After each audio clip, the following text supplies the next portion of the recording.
Maybe we don't all want to ride this conveyor belt and retire at 65, corporate for life.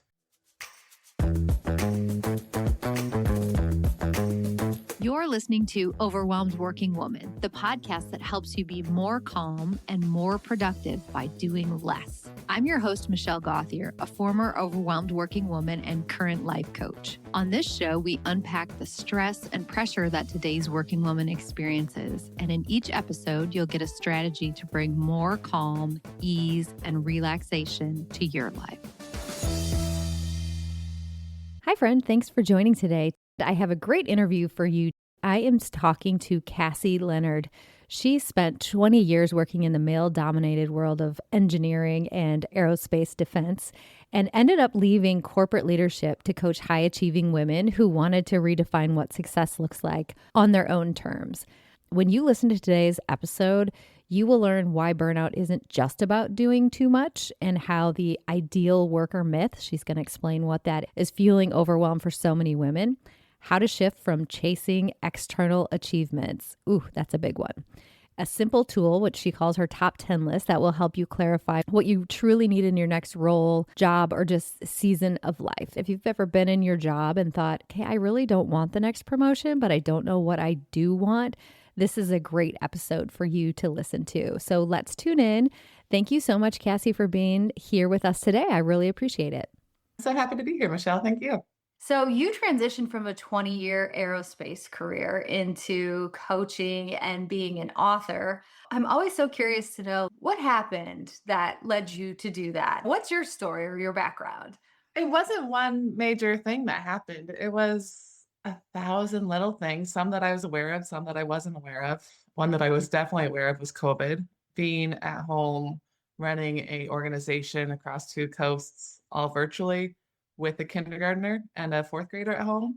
Oh my gosh, kindergartner at home? No. And he had never had screen time before, and then the school sent him an iPad. So I had all this new transition all at once. Oh my gosh. Oh, that is terrible. Too much. Yeah. Everyone who had kids during COVID is just like, oh my gosh. Yes. My daughter was in 3rd grade and she went to a really small private school. And most of the moms there were stay-at-home moms. And so when they transitioned to home, they would send us all their work for the day that we were supposed to do with them. And I literally called the teacher on the first day and I was like, there's just no way I can do this. And I'm a single mom. And I just remember feeling like completely overwhelmed. She could not have been nicer, by the way. She gave my 3rd grader her phone number and she would call her teacher directly if she had That's amazing. Anyway, that's an aside. So that's a great setup. So there's COVID and there's having 2 children home with you. And then what? And then, yeah, I had the same experience. I had to call a teacher and say, okay, this is not going to work. Let's create new boundaries, because a kid playing on Minecraft videos on YouTube, which he suddenly discovered, is not the same as going to school. So we established a new schedule where for 40 minutes a day, he was at school online, because that was when the teacher was reading stories. And that was where he could get the value from that time being online. And everything else became self-directed, homeschool, no screens. We just had to make a new plan that actually worked for ourselves. Meanwhile, you're managing a multi-coastal team in your spare time. We were also making new plans on how to manage virtual meetings and getting aircraft still out the door. So yeah, it was the exact same skills. That's one of the things that I talk about in my first book, is the skills that you have as a mom and the skills that you have as a leader and a technical professional like me, or whatever profession you are. If you can practice merging those and overlapping and using them in their different facets, it's a lot easier to handle the overwhelm, is my theory. And I put it to the test then, and it worked.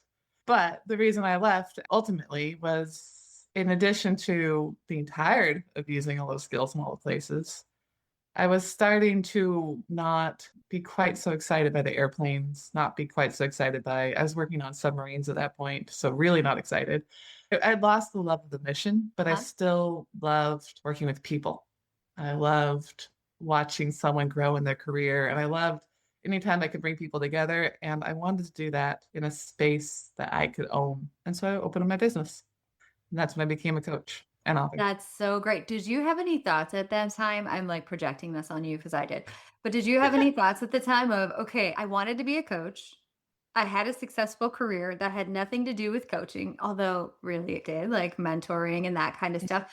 But when I was quitting, I was thinking, what am I doing? I don't even know how to do this. Did you feel confident about your shift into being a coach, or were you also nervous? I felt confident about the coaching piece. I started my certification before I left. I felt like I love mentoring. If I love something, I'm going to pour my heart into it and I'll figure it out. What I was scared about was the entrepreneurship because I didn't know anyone in my sphere who runs a business and can actually afford to eat. So making sure that we had enough finances so I could play in the play box for a while, figure it out without feeling that much stress. Yeah, yeah, that's interesting. I felt the flip. But then I realized, oh, my favorite part of my corporate career was actually running the women's network, which was like a volunteer job within my job, and mentoring. Like I used to get assigned a mentor every year, and I loved that so much. And I feel like you do get a lot of those same skills. Okay, so your most recent book is called Beyond the Pipeline. Tell us the metaphor of the leaky pipeline and why you named it this and how you hope to redefine that. Yes. The leaky pipeline is in science, technology, engineering, math, and medicine. So in STEM, a pervasive narrative that the pipeline is the ideal. It's you get in through early childhood, you go to college, you get your bachelor's in science, you get the job, you progress up this beautiful conveyor belt of promotions, and then you retire at 65 as CEO or C-suite something. Yes, fully satisfied with your amazing pipeline. and- Check, you did the yes. job. Well done. Yeah, exactly. But the leaky pipeline narrative is it started in the 1980s, pretty much. There is some references before that. But it was looking at women and people of color in STEM and how we don't make it to C-suite and we don't get that gold star because people choose to leave for having children or for opening coaching businesses or they've got a STEM degree and they decided to be a teacher, or there's so many different ways. And the narrative implies that those leaks are failure or lost to the system. And it was invented or written as a really constructive way to try to support and get more people to get to that finish line. But this book, Beyond the Pipeline, is saying maybe that's not the end goal for every person. Maybe we don't all want to ride this conveyor belt and retire at 65, corporate for life. Maybe we can make our choices. And on the flip side, maybe the system doesn't need to push as many of us out through unconscious bias, through all these barriers, not recognizing that menopause affects us, not recognizing that motherhood creates these barriers. So if we can change the system so it's tenable, so we can all stay if we want, and then not call it failure if we choose to leave, what a beautiful world. Yeah, I see. Okay, I like that. And what would you say, based on your intimate knowledge of working in it and now working with people in STEM, what is the culture right now as far as women go? Is it getting to be a better place for women to work, in your opinion? I believe that we are on the path of, yes, it's continuously getting better, but it's incremental and we need step function change. We're waiting for the next generations to come in to fix it at this point. With still less than 25% women in most STEM professions. When I started my first job, I was one woman on a 35-person team. So just the understanding and the awareness of women's experiences on how they are different and Mhm. how word choice in the workplace affects us, how visual cues, how having meetings during drop off and pickup of school, like everything is a little factor that needs addressing. Yeah, that makes sense. Okay, that's hopeful, but not to the place where it sounds like you and I too hope that will get. We need to get there a lot quicker. Yes, yes. In your opinion, what do you think is fueling the burnout culture that's happening right now? And how can we, like we as individuals, start to dismantle that or even prevent it if you think that's possible? I think for each individual, it's possible. Burnout doesn't need to be in your life story, but the culture, especially in STEM, which is my sphere, but I think it rolls through most of corporate, is there's this ideal worker narrative that right now, like you need to have that cell phone on and getting those texts. And you need to be replying to the emails at midnight. You need to be willing to go on that business trip at a second's notice. And it's just like this expectation that the perfect worker is just ready to go for the company. But at the same time, for women who are mothers, you also need to make sure every kid's form is submitted to school. And you Yes. need to make sure they get to every soccer practice. And you need to make sure that they have their snack and their lunch. And it's just the expectations of being a mother have gone up significantly in the last 70 years. There's data on how much more time we spend with our children compared to the 1950s housewife. Interesting. And we had the 40-hour job that we're Right. also doing. So it's like the level of burnout that you could achieve from all that is just ridiculous. So it's all about setting boundaries and knowing which parts of those expectations you're willing to meet and which parts are just ridiculous and you can say no to. Yes. And I think that is something that we need to consider right now. So, for anyone listening, think about yourself and in terms of how hard you've been working for how long. Do you find yourself getting close to that burnout? Because I don't know if I knew the word burnout, but I feel if a 10 is where you have the literal breakdown, I was at like a 9, 9.5 before I realized, like, what is happening here? I don't feel like myself anymore. Like, I have no passion for the mission, as you called it. I am just like not able to really focus as well as I used to be able to. All these signs, but I didn't know. I didn't know that they were signs that I needed to back it down a little bit. And I didn't know how, even if I would have known that, how to set a boundary, how to do all of those things. So it just seemed like I had to be part of, if there was a leaky pipeline, I had to be part of the leaky pipeline and just, okay, I got to do something different. So, do you coach women who stay in STEM, or do you coach people who mostly are leaving it? All of the above. Most of my clients actually are still in STEM and are loving their careers. A lot of people are looking for that next step, that next transition. Some are looking for permission to not have that next step be a promotion. Yeah. Uh, they want a new job, but a lot of the times when we want to switch because we're burned out or there's something wrong, we're in a toxic environment, you feel like you still need to get a promotion to validate why you left. And sometimes it's no, it's just you need to figure out what your version of success is. And that might be more flexibility instead of more money or a bigger title. Yeah. So we work through all of what makes you happy, and it doesn't have to be in or out of STEM. Yeah, I think that's an amazing way to look at it because I feel like you don't get to the position where you were, and I'm sure all of your clients are. I know all of my clients, and probably lots of the people listening. You don't get there by being like, I don't know, we'll just see what happens. It's, I'm going to get A's and I'm going to get into college and then I'm going to get this job and get promoted. And you're so on that track that, at least for me, when I got to the point when I thought, I don't want my boss's job. Like, I don't want to keep going up this ladder anymore. And then I was like, am I a loser now? Do I just not try hard or care about this kind of stuff anymore? So that was really a hard realization for me. And I've talked to lots of women who've been in that same situation. So I love that you're just saying that can also be the answer. The question is like, what will make me happy next? And yeah, for me, Exactly. it was like, being able to work half days on Mondays for a while or whatever I was able to do within that corporate structure. Absolutely. And going back to the first question of why I chose to leave, if I'd had an opportunity or if I'd realized I could negotiate for part-time, or if I'd known that I could just say no, I was on that hitting the rooftop of going into executive, and I didn't want to be an executive. It didn't look fun, but I didn't know that I could just say, no, I'm going to stay here and stop and keep crushing this job. I didn't have that verbiage yet to give myself that freedom. Yeah, yeah, exactly. And I think you and I probably have very similar situations with our clients, and that people will come to me because they hate their job and they want out.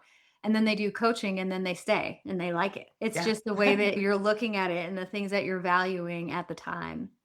So, you worked with lots of high achieving women. You yourself are one, juggling careers and caregiving. What are some of the strategies that you've seen actually work for sustaining long term well being? I think one of the most important things I work with my clients is knowing what you truly value and really getting down to your why. Because once you have that locked in, your clarity of purpose, your mission, how what you're doing every day connects to a bigger picture that you actually are bought into instead of the leaky pipeline narrative or the I need to get to the sweet seat, all these external versions of success. Once you know why you want to get to where you want to go to, it makes the everyday to day a lot more enjoyable. Yes, and having that skill can see you out for the rest of life because you can always ask yourself that question. I love that. Okay, so if someone's listening and as they're hearing us, they're like, "Oh, that felt like me and I think I am getting close to burnout." If you could give them like one small actionable step that you would recommend that they take before they reach that burnout stage, what would it be? I'm actually just currently recording my audiobook for my first book. So I'm going back and rereading a book I wrote 2 years ago. And I just did yesterday the section on building your top 10 list. So 10 things that are non-negotiable for any job that you're ever going to take.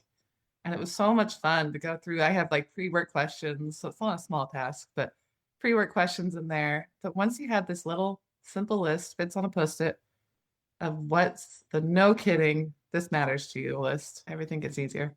Okay, what are some of those? Like what examples did you have in the book?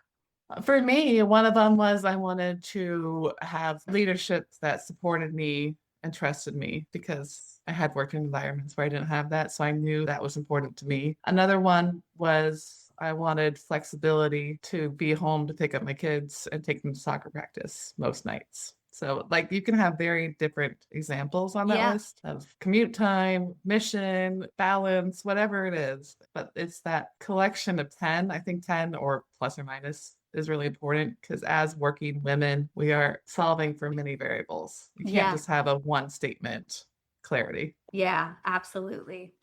Okay. So I'm going to go to the signature questions now that I always ask every guest on the show. What is something that you personally do when you feel overwhelmed to make yourself feel better? When I remember, I take a deep breath. That's Hmm. the simplest, easiest, but it's amazing, especially if you can get your exhale to be longer than your inhale. I always feel much more at ease after that. Yes, and I love how you said if I remember because it's funny how much you can be like holding your breath and tensing all your muscles and you don't even realize it. Then you take that breath and you're like, "Oh geez. Sorry, body." Yeah. I was really holding on tight there. Okay, great. And then what is something you do to save time or do less? It goes back to boundaries. And I have been very intentional for many years now at saying no when I don't want to do it. And not to be like in a selfish, but it feels selfish to say out loud. But sometimes there are asks for your time that don't serve you or the people around you that you love. And then I feel very free to say no. That's great. I think that is a very hard skill for most, if not all women, that everyone I know who's great at saying no and who has great boundaries has worked on it. I just don't think it's like a built in skill that we have. What were your tricks when you were first learning to say no? Or have you always been good at it? I have not always been good at it. Of course not. I don't think society wants us to be good at it. Yeah. But at first, it was my husband actually asking me, like, wait, why would you do that? And I was like, because I have to. My example is the PTA. Yeah. My mom was a school teacher and she was on 4 different PTAs at the same time because Oh her my schools, her 3 daughters. And it's just what moms do. And then I went to sign up for the PTA when I was a working woman with 2 kids and I was all these things going on. He's like, why? Because I have to. And he's like, you don't. It just shocked my brain. And I had to really spend a lot of time processing this. I can make a choice to volunteer where I want to dedicate my time and not also have to do this. Yeah, yes, that's so great. When you were talking about being on a team with 35 men and 1 woman, when I had that experience where I was the only woman, I felt like I learned a lot from the way that men communicate. Just that like straight up, nope, I'm working on this. I can't work on that. I was like, holy crap, you can just say that? And then Yes. you don't work on the Right to thing? the punch. I love it. Yes, exactly. And I really got to the point where I almost preferred that type of communication. I think because I did work with so many men, but it was just so straightforward. And I did learn a lot about saying no just from being in that type of culture. So I guess there are some pros to being the only woman sometimes. Yes. And you can absolutely learn from that. And in Beyond the Pipeline, the chapters are written by many different women and allies so that we get lots of experiences. Carly Ovel wrote one chapter, which was Yes. fantastic. And I think she'll be on your show. She mentioned how when she was doing drop off and pick up, there was a man on her team who said, I can't do a 7:30 meeting. I'm taking my kid to kindergarten. And she was just like, you're allowed to say that? And like, of course, the team was like, oh, yeah, we'll move the meeting. And so it's just like that allyship and that support of being like, this is how we talk and we stand up for our boundaries was wonderful Yeah. because it helped her and it taught her, reminded her of something. Yeah, yeah, exactly. So if you are a person who's struggling with saying no, first of all, I've got many episodes on the podcast about that, but think of somebody in your life who is good at saying no and just try to model the way that they do it and see how that feels for you. I had a girlfriend who was also really good at saying no. And it was interesting because I always thought, if I say no, people won't like me or they'll be mad. And I never thought that about her. I just always thought that if she doesn't want to go, she'll say no. And if she wants to go, she'll say yes. It made me feel very like trusting of her response versus like mad about it. Interesting. Okay. All right. Thank you so much, Cassie, for being here today. I mentioned that the title of your second book is Beyond the Pipeline. Do you want to tell us where they can find that book and your earlier book that has that top 10 experience written into it and anything about your coaching? Just basically tell people where they can find you. Yeah, thank you. Beyond the Pipeline is available on Amazon, on all international platforms of Amazon as well. It's international bestseller in Canada. Oh my gosh, that's amazing. In the business category or self-help or what? Women in business. Oh, I love that. Great job. That's so Thank you. exciting. And STEM Moms, so STEM Moms is my first book. And that one's almost more of a workbook coaching guide. So it's got my narrative and then all the things that I've learned through coaching and mentoring over the past 20 years. And that's Okay. also available on Amazon, or both are available at my website, elmcoaching.com, which is Okay. ELMM coaching.com. Okay. Okay. Perfect. So if they want to just go one-stop shopping, they can go to elmcoaching.com, elm with two M's, not like the tree. And then they can find your book, your coaching, everything they need to know. Yep, everything's there. Okay, wonderful. Thank you for being with us today. That was a very informative and helpful interview. Thank you, Michelle.